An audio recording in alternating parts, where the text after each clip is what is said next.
Om Swastiastu. Salam harmoni.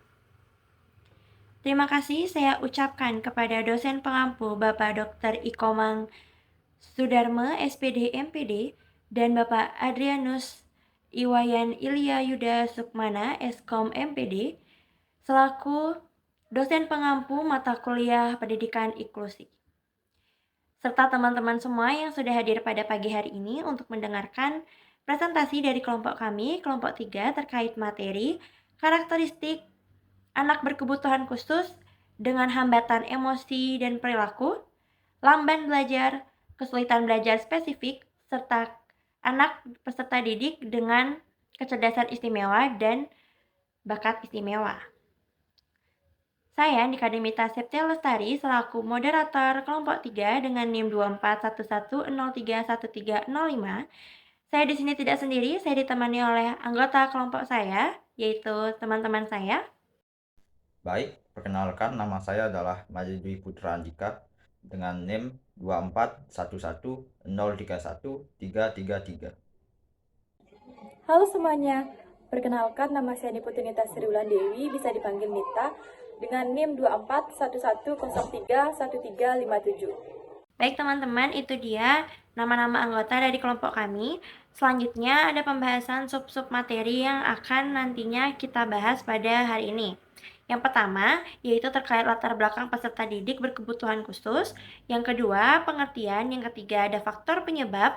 Yang keempat, karakteristik. Dan yang terakhir, yaitu peran guru. Subtopik yang pertama akan dibahas oleh saya sendiri, yaitu terkait latar belakang karakteristik peserta didik berkebutuhan khusus. Karakteristik peserta didik berkebutuhan khusus adalah anak yang mempunyai karakter khusus berbeda dengan anak yang lainnya, yang dimana anak yang memiliki karakter itu biasanya mengalami gangguan fisik, mental, inteligensi, dan emosi, sehingga membutuhkan perhatian secara khusus.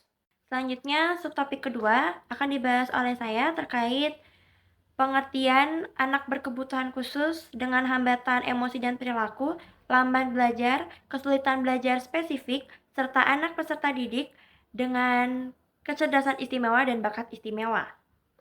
Yang pertama yaitu pengertian anak berkebutuhan khusus dengan hambatan emosi dan perilaku.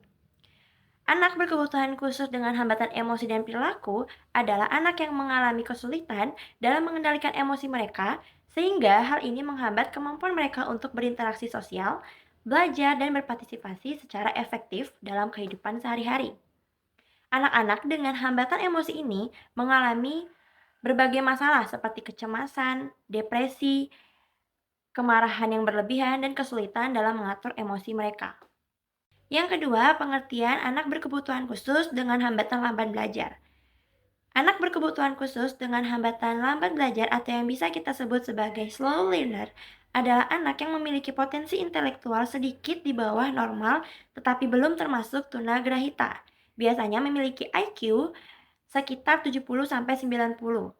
Biasanya dalam hal mengalami hambatan atau keterlambatan berpikir, merespon rangsangan, dan adaptasi sosial, tetapi masih jauh lebih baik dibandingkan dengan tunagrahita.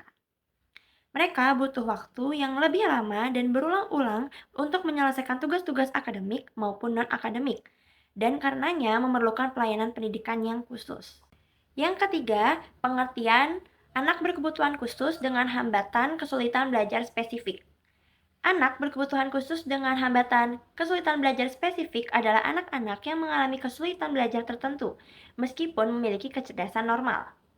Mereka mungkin mengalami kesulitan dalam membaca, disleksia, menulis, disgrafia, berhitung, diskalkulia, atau anak dalam kesulitan pada mata pelajaran tertentu yang diduga karena disebabkan faktor disfungsi neurologis dan bukan disebabkan faktor inteligensi, sehingga anak-anak tersebut memerlukan pelayanan pendidikan secara khusus. Selanjutnya ada pengertian anak dengan kecerdasan istimewa dan bakat istimewa. Anak dengan kecerdasan istimewa dan bakat istimewa merupakan anak yang memiliki kemampuan dan inteligensi di atas rata-rata atau dapat dikatakan sebagai anak yang mempunyai daya kreativitas yang tinggi. Anak dengan kecerdasan istimewa dan bakat istimewa ini Biasa dikenal dengan sebutan anak berbakat atau gifted child, dan dikategorikan dalam anak berkebutuhan khusus karena tingkat kemampuan dan inteligensi yang tinggi justru akan menjadikan anak ini susah bergaul atau susah berinteraksi dengan baik, sehingga menyebabkan anak merasa aneh pada dirinya sendiri atau bisa juga lingkungan sekitar yang memberikan label aneh pada anak berbakat tersebut. Nah, itu dia teman-teman, pengertian anak berkebutuhan khusus dengan hambatan emosi dan perilaku, lamban belajar, kesulitan belajar spesifik, serta anak dengan kecerdasan istimewa dan bakat istimewa. Selanjutnya, materi akan dijelaskan oleh teman saya. Selanjutnya, adapun faktor-faktor penyebab peserta didik berkebutuhan khusus. Yang pertama yaitu faktor sebelum kelahiran. Biasanya terdapat gangguan-gangguan pada saat bayi masih berada di dalam kandungan, seperti adanya kelainan pada kromosom yang dapat menyebabkan bayi memiliki sindrom Down. Usia ibu hamil yang masih terlalu muda juga dapat menyebabkan adanya kelainan pada bayi, karena usia ibu hamil yang belum terlalu matang secara fisik dan kebutuhan gizi ibu hamil yang masih muda seringkali tidak terpenuhi dan berisiko bagi pertumbuhan dan perkembangan otak pada janin. Kedua, yaitu selama proses kelahiran. Bayi yang lahir secara prematur atau sebelum usia kehamilan 37 minggu dapat menghadapi sejumlah risiko yang berkontribusi pada kebutuhan khusus. Kelahiran secara prematur ini berdampak pada perkembangan otak, yang dimana perkembangan otak terganggu yang berpotensi menyebabkan keterlambatan perkembangan atau gangguan neurologis. Adanya permasalahan fisik pada bayi, di mana bayi yang lahir secara prematur seringkali memiliki masalah pernapasan, jantung, pencernaan yang dapat mempengaruhi pertumbuhan dan kesehatan mereka. Adanya keterlambatan motorik. Bayi prematur mungkin mengalami keterlambatan dalam perkembangan motorik yang dapat mempengaruhi kemampuan belajar mereka di masa depan. Yang ketiga yaitu faktor setelah kelahiran. Faktor yang terjadi pada saat bayi setelah kelahiran dapat menyebabkan adanya suatu kelainan dan disebabkan oleh penyakit ataupun infeksi. Penyakit serius atau infeksi terutama di usia dini dapat mengganggu perkembangan fisik dan juga mental. Adanya kekurangan nutrisi. Nutrisi yang buruk dalam kurun waktu bertahun-tahun awal atau tahun-tahun awal dalam kehidupan dapat mempengaruhi pertumbuhan otak dan kemampuan belajar pada anak. Kondisi psikososial. Lingkungan keluarga yang tidak stabil, kurangnya dukungan emosional, atau pengalaman traumatis dapat mempengaruhi perkembangan sosial dan emosional pada anak. Paparan di lingkungan. Paparan terhadap zat berbahaya atau plumbum, alkohol, atau obat-obatan dapat merusak perkembangan otak. Nah, untuk peserta didik berkebutuhan khusus yang memiliki kecerdasan dan juga bakat yang istimewa tentunya dipengaruhi oleh faktor genetik dan juga faktor lingkungan di keluarga. Faktor genetik biasanya peserta didik pasti mewarisi gen keluarganya, di mana kecerdasan dan bakat seringkali diturunkan melalui gen. Jika salah satu atau kedua orang tua memiliki kemampuan khusus, kemungkinan anak mewarisi sifat tersebut secara meningkat. Adanya mutasi genetik. Beberapa kondisi genetik dapat mempengaruhi perkembangan otak dan kemampuan kognitif seperti sindrom tertentu yang terkait dengan kecerdasan tinggi. Dalam faktor lingkungan keluarga, biasanya keluarga memberikan dukungan atau kebanyakan dari orang tua adalah panutan bagi anaknya, di mana adanya dorongan khusus dari orang tua bagi anak untuk menjelajah, berpartisipasi dalam kegiatan-kegiatan di rumah berkaitan dengan bidang keberbakatannya dikembangkan, di mana usaha untuk selalu mendapatkan pengukuhan atau reward. Orang tua memberikan jaminan bahwa anak dapat belajar dalam lingkup keberbakatan mereka. Keluarga menampilkan atau menunjukkan tingkah laku dan nilai atau value yang diharapkan yang berkaitan dengan talent, termasuk mengenai jadwal yang jelas dan standar untuk penampilan yang tepat sesuai dengan tahapan perkembangan anak. Selanjutnya, saya akan menjelaskan tentang karakteristik dari peserta didik yang berkebutuhan khusus tersebut. Yang pertama adalah peserta didik yang memiliki hambatan emosi dan perilaku. Menurut IDEA atau Individual with Disabilities Education Act, peserta didik tersebut biasanya memiliki ciri-ciri sebagai berikut. Yang pertama adalah kesulitan dalam mengikuti pelajaran, tetapi peserta didik tersebut tidak memiliki masalah kesehatan, masalah sensori, ataupun masalah intelektual. Yang kedua, peserta didik tersebut tidak mempunyai hubungan yang baik dengan guru mereka ataupun peserta didik lainnya. Yang ketiga, yaitu mereka tidak menunjukkan pola perilaku ataupun pola perasaan yang sesuai dengan konteks ataupun suasana yang mereka hadapi. Contohnya adalah seorang siswa merasa ketakutan tetapi tidak ada hal-hal yang mereka takuti ataupun hal-hal yang mau menakuti mereka. Yang keempat, mereka biasanya menunjukkan ketidakbahagiaan ataupun depresi. Yang kelima, mereka cenderung menunjukkan tanda kecemasan yang biasanya berhubungan dengan masalah-masalah mereka ataupun masalah-masalah sekolah. Selanjutnya, yaitu adalah peserta didik yang memiliki lamban belajar atau slow learner. Biasanya mereka memiliki karakteristik sebagai berikut. Mereka itu memiliki hambatan atau keterlambatan dalam berpikir. Mereka juga memiliki hambatan dalam kemampuan untuk merespon rangsangan. Mereka juga memiliki hambatan dalam kemampuan untuk beradaptasi. Namun, peserta didik yang lamban belajar ini atau slow learner ini biasanya lebih baik dibandingkan dengan peserta didik yang memiliki hambatan intelektual.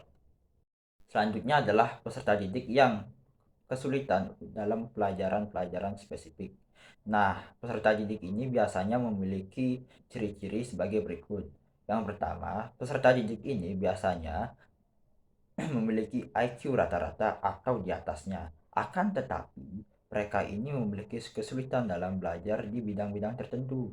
Nah, yang kedua, mereka ini menunjukkan gejala-gejala yang menandakan bahwa mereka ini memiliki ingatan jangka pendek. Yang ketiga, mereka ini menunjukkan masalah-masalah dalam berorganisasi dan berkoordinasi.